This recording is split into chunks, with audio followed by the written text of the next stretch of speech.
रोग कशामुळे येतात? पापामुळं. मग महाराज तुम्ही रोग पापामुळे येतात हे सांगितलं, पण रोग जातात कसं हेही सांगा ना. सांगतो तुम्हाला. तुका म्हणे पापे जातील संताची या जपे.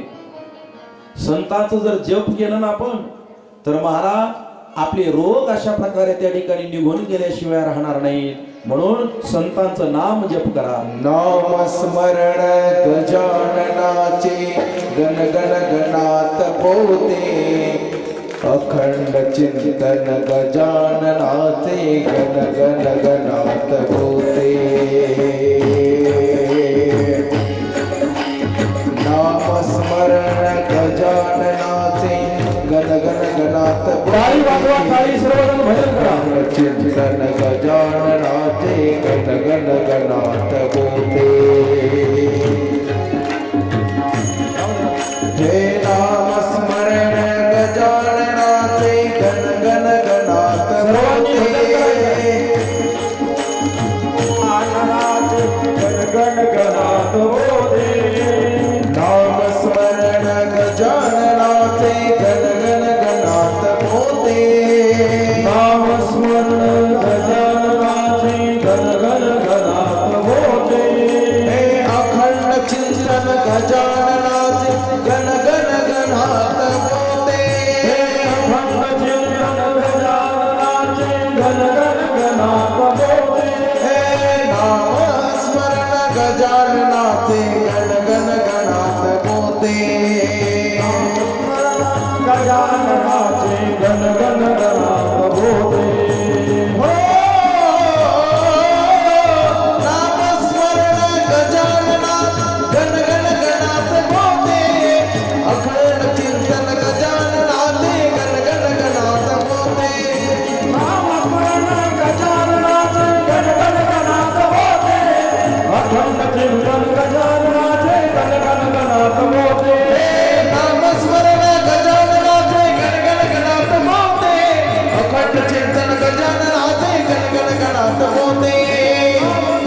गजाननाचे गण गण गणात पोते. अखंड चिंतन गजाननाचे गण गण गणात पोते. अखंड कोटी ब्रह्मांड नायक राजाधिराज योगीराज परब्रह्म सच्चिदानंद भक्त प्रतिभानंद समर्थ सद्गुरु गजानन महाराज की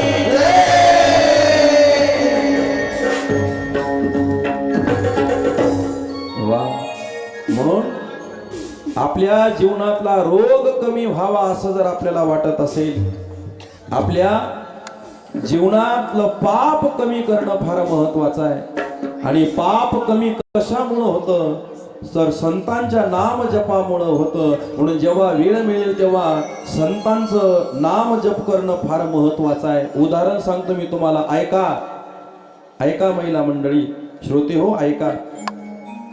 शेगाव मध्ये बंकटलाल अग्रवालजींच्याच वाड्याला लागून त्याच परिसरामध्ये जानराव देशमुखजींचा वाडा होता. आता डॉक्टरांनी हात टेकले होते.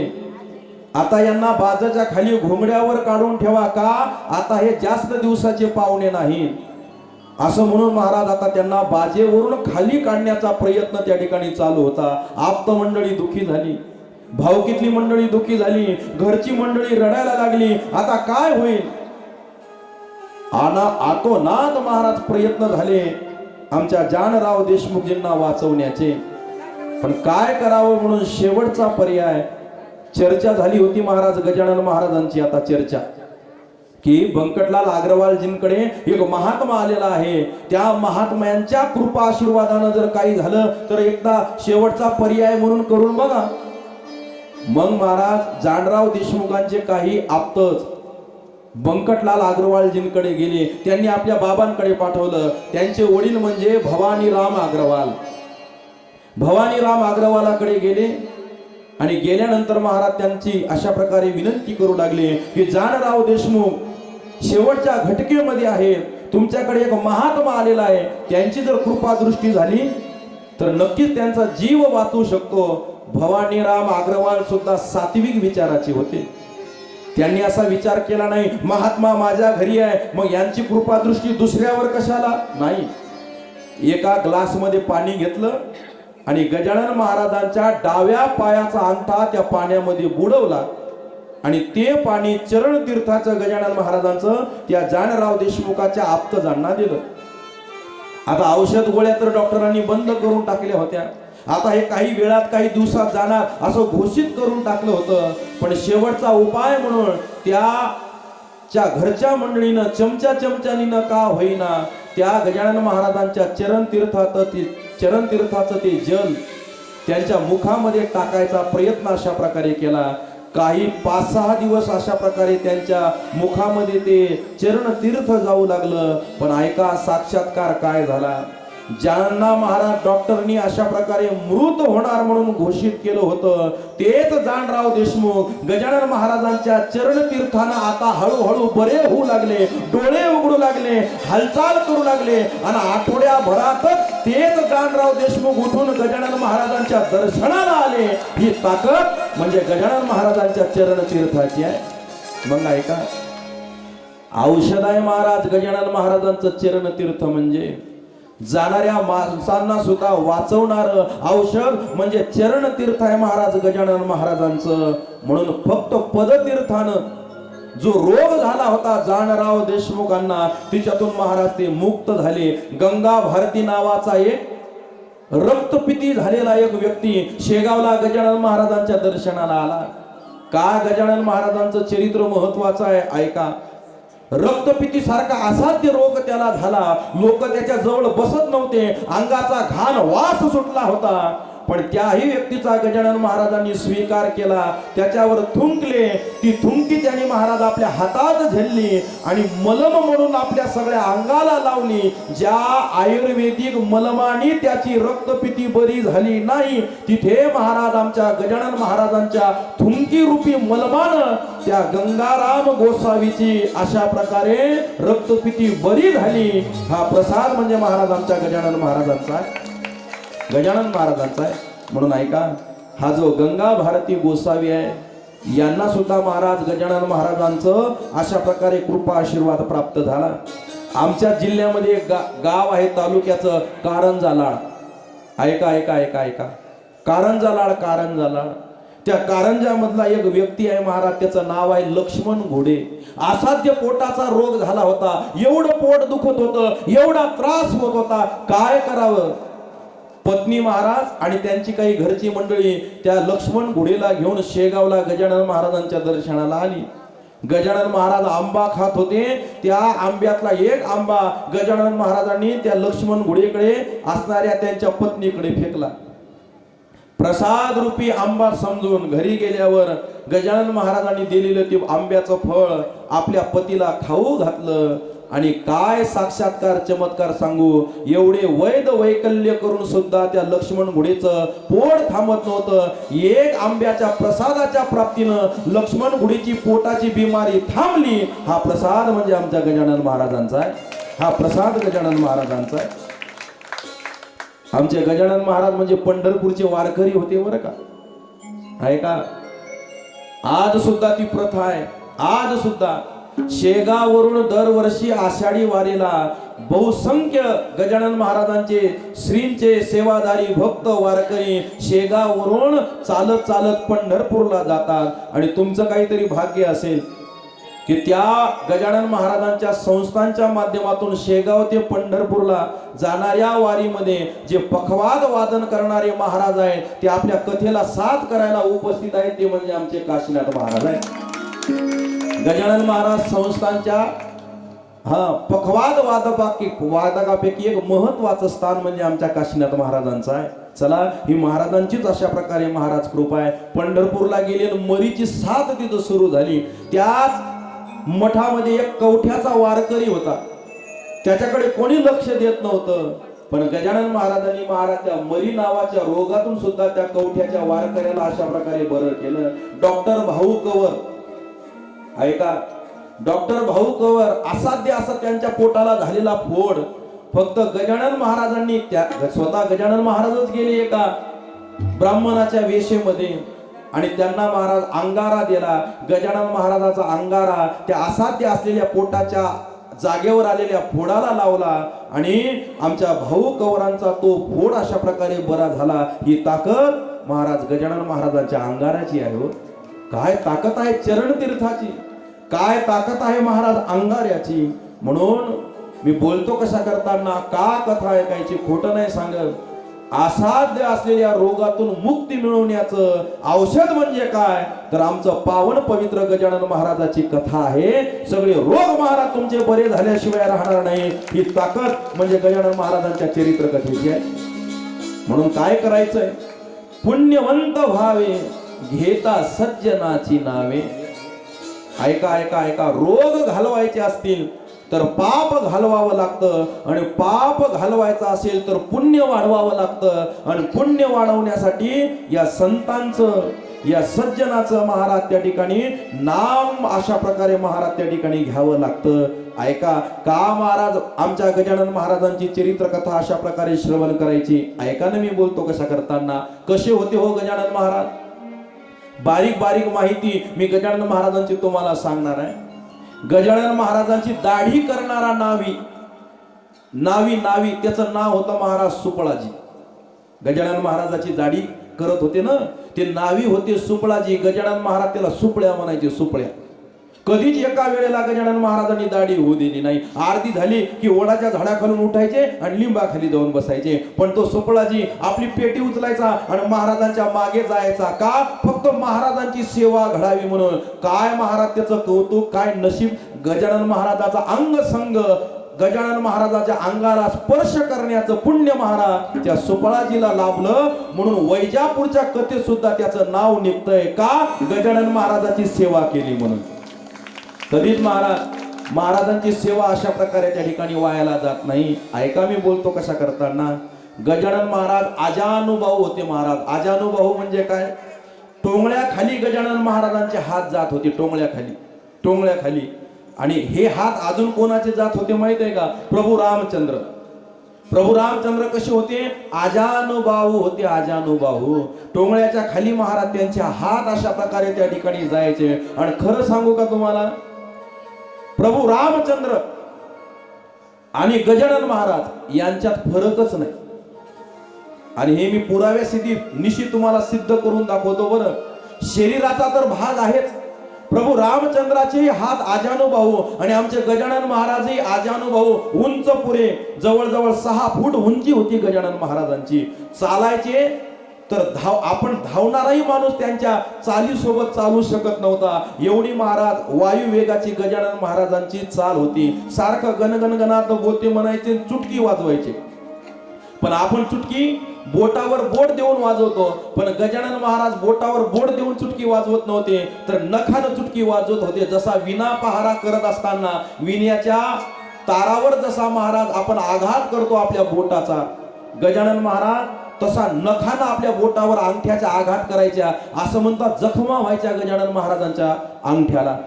पण त्यांची चुटकी वाजून कधी भजन बंद व्हायचं नाही. एक भाषी नाही, बहुभाषी होते गजानन महाराज. मराठीतला भक्त आला की मराठीत, हिंदीचा भक्त आला की हिंदीत, आणि एखादा व्यक्ती इंग्रजीचा जाणकार असला तर गजानन महाराज इंग्रजी सुद्धा तितक्याच स्पष्ट बोलायचे. एवढे ज्ञानी म्हणजे महाराज आमचे गजानन महाराज होते. हा चला, आवलियाचं रूप त्यांनी धारण केलं. आपण त्यांना अज्ञानी म्हणू शकत नाही, आपण त्यांना वेड म्हणू शकत नाही. ते जर वेडे असते तर तेलंगी ब्राह्मण जेव्हा मंत्र उच्चार करत होते तेव्हा महाराज त्यांचे चुकलेले मंत्र आमच्या गजानन महाराजांनी बरोबर करून दाखवले नसते, बरोबर करून दाखवले नसते. म्हणून गजानन महाराज कसे होते महाराज? गजानन महाराज अशा प्रकारे त्या ठिकाणी ज्ञानी होते, ज्ञानी. म्हणून ऐका, मला काय सिद्ध करायचं आहे? गजानन महाराज म्हणजे भगवंताचे अवतार अशा प्रकारे त्या ठिकाणी आहे.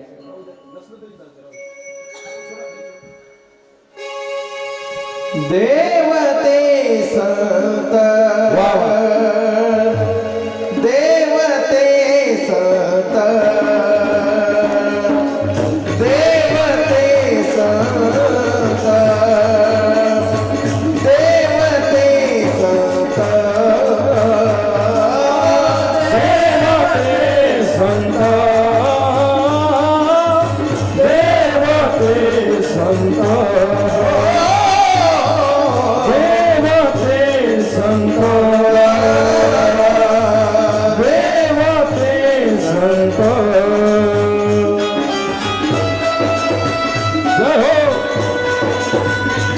गजानन.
समर्थ सद्गुरु श्री गजानन महाराज की जय. वा, गोड प्रमाण दिलं महाराजांनी. देव ते संत निमित्त त्या प्रतिमा. देव आणि संत वेगळे नाहीत. मग प्रभू रामचंद्र आणि गजानन महाराज वेगळे असूच कसे शकतात? उदाहरण सांगू तुम्हाला, जरा लक्ष देऊन ऐका. गजानन महाराज जेव्हा शेगाव मध्ये प्रगट झाले ना, पहिल्यांदा बंकटलाल अग्रवालजींना दिसले. मनात हुरहुर झाली, पुन्हा मला ते कधी भेटतील. पुन्हा 3 दिवसानंतर भगवान शंकराच्या मंदिराच्या मागे गजानन महाराज त्यांना बसलेले दिसले. गोविंद बुवा टाकळीकर, श्री हरिभक्त परायण गोविंद बुवा टाकळीकर, त्या काळचे गाजलेले कीर्तनकार, त्यांचं कीर्तन चालू होतं महाराज त्या भगवान शंकराच्या मंदिरामध्ये. भगवान शंकराच्या मंदिरात कीर्तन चालू असताना बंकटलालजी तिथं आले. समवेत महाराज त्यांचे अशा प्रकारे असणारे मित्र पितांबरजी सुद्धा होते. काय आहे ती इच्छा पूर्ण केली आणि त्यांनी सांगितलं जा कीर्तनाला. निघून गेले. गोविंद बुवा टाकळीकरांनी भागवतातल्या एकादश स्कंदातल्या हंस गीतेतला एक श्लोक त्या कीर्तनासाठी घेतला. त्या कीर्तनाचा पूर्वार्ध गोविंद बुवा टाकळीकरांनी म्हटला आणि त्याच श्लोकाचा उत्तरार्ध गजानन महाराजांनी त्या मंदिराच्या बाहेर बसता बसताच म्हटला. गोविंद बुवा टाकळीकर दचकले, अरे इथं तर कोणीच एवढं ज्ञानी नाही. हा श्लोक कसा कोण म्हणू शकतो? कोण आहे ते बाहेर? त्याला आत घेऊन या. गेले पितांबर बंकटलालजी, पण गजानन महाराज आत आले नाही. त्याच्यानंतर त्यांना आणायला स्वतः टाकळीकर महाराज गेले, तरी गेले नाही, आत गेले नाही. नंतर तो जेव्हा वेळेनुसार प्रसंग येईल तेव्हा मी तुम्हाला पूर्ण तो प्रसंग सांगेल, पण गेले नाही. पण जेव्हा टाकळीकर महाराज आत आले ना, तेव्हा सगळ्या शेगाव वासियांना एक विनंती केली आणि ती केलेली विनंती आमच्या दासगुणू महाराजांनी या ग्रंथामध्ये लिहिली. काय म्हणतात दासगुणू महाराज? टाकळीकरांनी जो उपदेश अशा प्रकारे शेगाव वासियांना केला, ऐका. हे न शेगाव राहिले, पंढरपूर खचित झाले, चालते बोलते आले साक्षात हे पांडुरंग. हे शेगाव राहिले नाही का? कारण या शेगाव मध्ये गजानन महाराजांच्या रूपानं कोण आलं? साक्षात पांडुरंग परमात्मा आले. म्हणून देव ते संत, देव ते संत. बापुना काळे गजानन महाराजांचे भक्त, आधी करून भक्त मंडळी पंढरपूरला गेली आणि सगळ्यांना महाराज पांडुरंग परमात्म्याचं दर्शन झालं. पण त्या बापुना काळेंना अशा प्रकारे गजानन महाराजांच्या समवेत जाऊन सुद्धा त्या ठिकाणी येऊ द्या, जाऊ दे. म्हणून उद्या कोणी म्हणू नाही ना जय महाराजाच्या कथेला कुत्र पण आलं नाही म्हणून ते आलं बिचार. येऊ दे, त्याला एक कथा ऐकायची असेल काही करू नका, जिकडे मार्ग असेल तिकडे ती निघून जाईल. असो, म्हणून मी बोलतो कशा करताना जरा लक्ष देऊन ऐकण्याचा प्रयत्न करा. ऐका महाराज, ऐका ना. म्हणून बापुना काळ्यांसमवेत अनेक बरीचशी मंडळी महाराज पंढरपूरला अशा प्रकारे त्या ठिकाणी दर्शनाला गेली आणि त्या ठिकाणी दर्शनाला गेल्यानंतर ऐका ऐका ऐका ऐका सगळ्या मंडळींना पांडुरंग परमात्म्याचं दर्शन झालं, पण त्या बापूंना काळ्यांना महाराज त्या ठिकाणी पांडुरंग परमात्म्याचं दर्शन झालं नाही. वाईट वाटलं, डोळे डबडबले आणि दुःखी अंतकरणात मठामध्ये वापस आलेल्या बापूंना काळ्यांकडे जेव्हा गजानन महाराजांनी पाहिलं तेव्हा गजानन महाराजांना कळालं बापूंना काळ्याच्या अंतकरणातला भाव, आणि तो भाव अशा प्रकारे त्या ठिकाणी जाणला. महिला मंडळी ऐका, गजानन महाराज उभे राहिले, गमरेवर हात ठेवले आणि त्या बापूंना काळ्यांना गजानन महाराजांनी स्वतःमध्ये कोणाचं दर्शन दिलं तर विटेवर उभे असलेल्या पांडुरंग परमात्म्याचं दर्शन दिलं. याचं म्हणणं गजानन महाराज नाही, साक्षात आमचे पांडुरंग परमात्मा अशा प्रकारे आहे, साक्षात पांडुरंग परमात्मा आहे. म्हणून ऐका मी बोलतो कशा करताना, हा महाराज दृष्टिक्षेप अशा प्रकारे मला तुम्हाला त्या ठिकाणी सांगण्याचा प्रयत्न करायचा आहे. ऐका ऐका, जरा कान उंच करून महाराज ऐकण्याचा प्रयत्न करा. आमचे दास गणू महाराज गजानन विजय ग्रंथामध्ये लिहितात, संत आणि देव जाण दोघात नाही भेद भाव, सूर्य आणि त्यांचे किरण नाभामिधाने भिन्न जैसे. जसं महाराज सूर्य आणि सूर्याचे किरण वेगळे नसतात, तसे देव आणि संत सुद्धा महाराज वेगळे अशा प्रकारे त्या ठिकाणी नसतात. म्हणून अशा प्रकारे महाराज त्या ठिकाणी गजानन महाराज म्हणजे भगवंताचेच अवतार आहेत. एक सांगू का, गजानन महाराजांच्या दर्शनाला गेल्यानंतर संताचंही दर्शन होतं आणि देवाचंही दर्शन होतं. एकाच्या दर्शनामध्ये दोघाचं फळ हे संत म्हणजे महाराज आमचे गजानन महाराज आहे, आमचे गजानन महाराज आहे.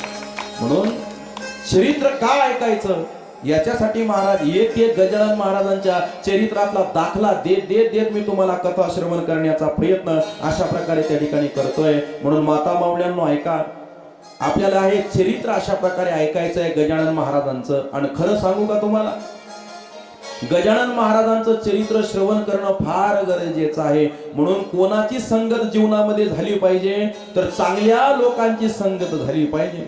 आणि गजानन महाराज इतके चांगले संत महाराज दुसरे कोणते असतील का? आपण त्यांची संगत करणं फार फार महत्वाचं आहे. आली की प्रभानी गणुदास म्हणे, आली की परवणी गणुदास म्हणे, जय हो. आली की प्रभानी गणुदास म्हणे,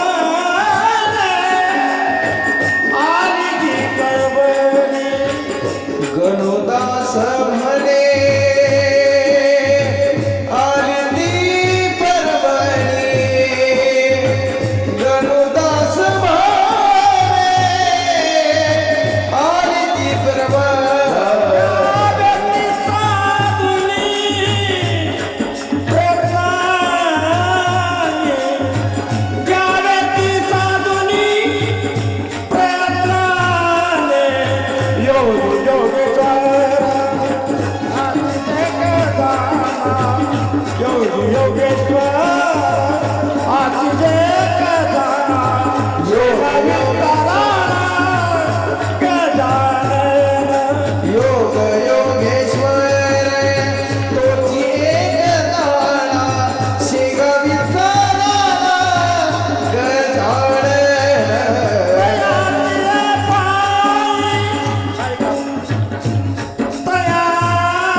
समर्थ सद्गुरु गजानन महाराज की जय. गणुदास म्हणे आली ही पर्वणी. म्हणून आपल्या जीवनात महाराज ही कथेची पर्वणी आलेली आहे. या माध्यमातून आपल्याला संगत करायला मिळते. कोणाची? साक्षात अशा प्रकारे महाराज गजानन महाराजांची. आहे का? संगत कोणाची करावी हेही कळालं पाहिजे. माता मौल्यांनो, या कथेच्या मंडपात येऊनच महाराज कथा